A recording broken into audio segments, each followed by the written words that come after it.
அந்த கலைஞரின் மகனாக இருக்கக்கூடிய நான் சொல்லுகிறேன். நான் சொல்றேன், கமலஹாசன் டிஸ்போஸ் பண்ணிடுவோம். It is easy to dispose. அதாவது வெட்கம் கெட்ட நபர். ஏன்னு சொன்னா கமலஹாசன் என்ன பண்ணார் நமக்கு எல்லாருக்கும் ஞாபகம் இருக்கு. ஊடக நண்பர்களுக்கு இன்னும் நல்ல பசுமரத்தாணி போல் பதிந்தது. காரணம், டார்ச் லைட்டால டிவியை உடைச்சாரா? ஏன் இலவசத்தை எதுக்குறாராம், ஊழலை எதுக்குறாராம். என் வாழ்நாளில் ஒரு நாளும் திமுகவோட போக மாட்டேன்னு சொன்னார். இன்னைக்கு பாராளுமன்றத்தில் ஒரு தொகுதி கூட வாங்கலை. அது என்ன மானிமா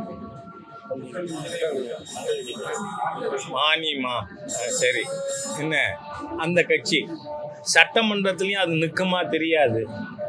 தனக்கு ஒரு ராஜ்யசபா சீட்டு வாங்கிறதுக்காக வெட்கம் இல்லாமல் டார்ச் லைட்டை கொண்டே அடமானம் வச்சவரை பற்றி நீங்கள் கேட்குறதும் அனாவசியம். அதுக்கு நான் பதில் சொல்கிறதும் அனாவசியம்.